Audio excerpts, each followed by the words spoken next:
Picture the Indian subcontinent in the 4th century BC. There is no unified country. Instead, it is a fractured landscape of hundreds of independent kingdoms, constantly battling each other, making and breaking treaties, with no central authority to hold them together. Over this divided map cast the shadow of the Nanda Empire, ruled by Nanda from the capital city of Pataliputra.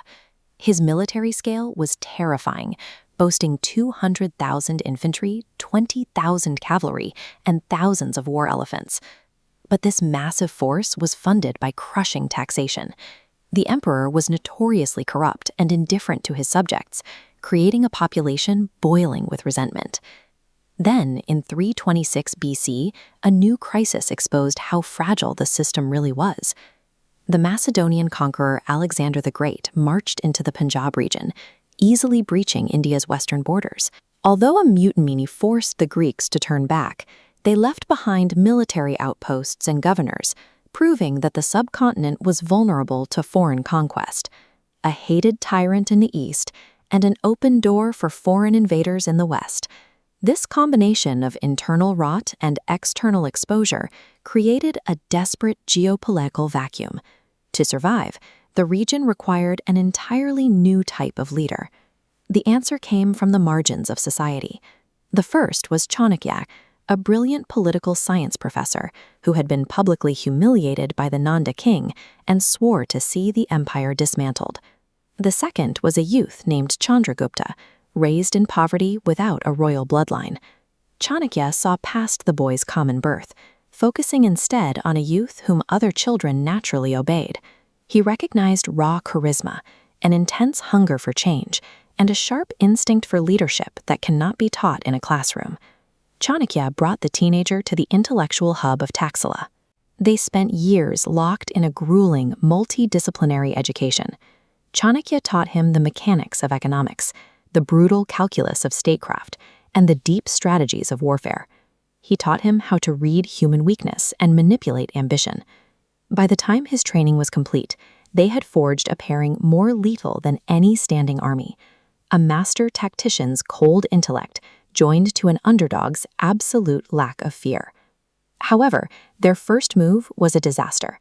Armed with a small militia, they marched directly on Pataliputra, attempting a brute force strike at the very center of the Nanda Empire. The imperial army easily crushed them. They were forced into exile, lucky to escape with their lives. According to legend, the turning point came when Chanakya overheard a mother scolding her child for burning his fingers by eating from the center of a bowl of hot food. She told him to start from the cooling edges. Chanakya realized their military strategy suffered from the exact same flaw. They pivoted. Shifting focus away from the heavily guarded core, they moved to the weakened periphery in the Punjab region. Greek rule was collapsing following Alexander's death, and local leaders wanted independence. Chanakya systematically absorbed these outer territories, building a power base on the edges. But armies were only half the equation. Chanakya deployed a vast invisible network of spies. He used disguised students, traveling merchants, and wandering monks to infiltrate the Nanda court and military.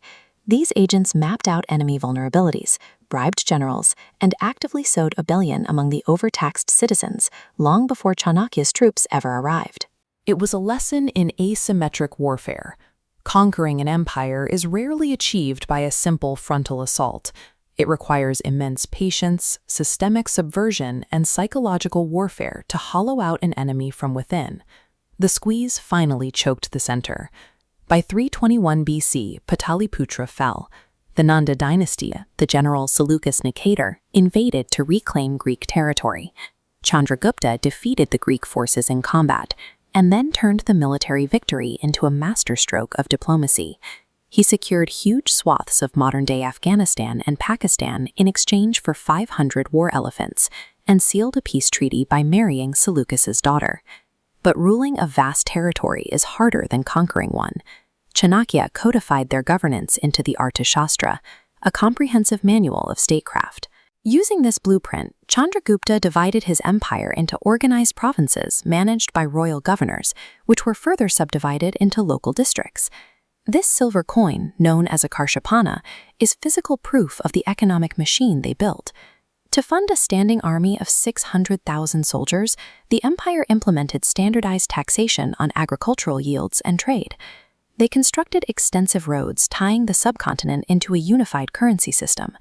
Chandragupta dismantled a corrupt dynasty to engineer the first centralized, bureaucratic superpower in Indian history. Toward the end of his reign, a harsh paradox emerged. Chandragupta controlled the greatest wealth and military might the Indian subcontinent had ever seen. Yet a devastating 12-year famine struck his kingdom. The psychological toll was heavy. The emperor, who could outmaneuver foreign generals and crush massive armies, found himself powerless to stop the suffering of his own starving citizens. During this period of intense distress, he grew close to the monk Bhadrabahu and immersed himself in Jain philosophy. The teachings emphasized nonviolence and argued that the pursuit of earthly power and material wealth was an illusion. This internal shift led to a radical decision. Around 298 BC, at the absolute height of his influence, Chandragupta voluntarily abdicated. He handed the imperial throne to his son, Bindusara, and walked away from the empire he had spent his entire life building. In a historical era obsessed with acquiring authority by the sword, a ruler willingly surrendering his crown was the ultimate display of sovereignty over himself. He traveled south to the hills of Shravanabelagola. There, the man who once commanded millions undertook salakana, the Jain ascetic vow of fasting to death. The founder of the Mauryan Empire died as a monk on a barren rock. He died quietly, but the stable administrative machine he left behind survived him. Decades later, it provided the exact foundation his grandson, Ashoka the Great, needed to spread a message of peace and transform the religious landscape of Asia. Chandragupta Maurya started with nothing. He had no army, no royal lineage, and no wealth. His life proves that your starting conditions do not dictate your destiny. It is strategic resilience, the willingness to learn from failure, and an unbreakable will that redraws the map of history.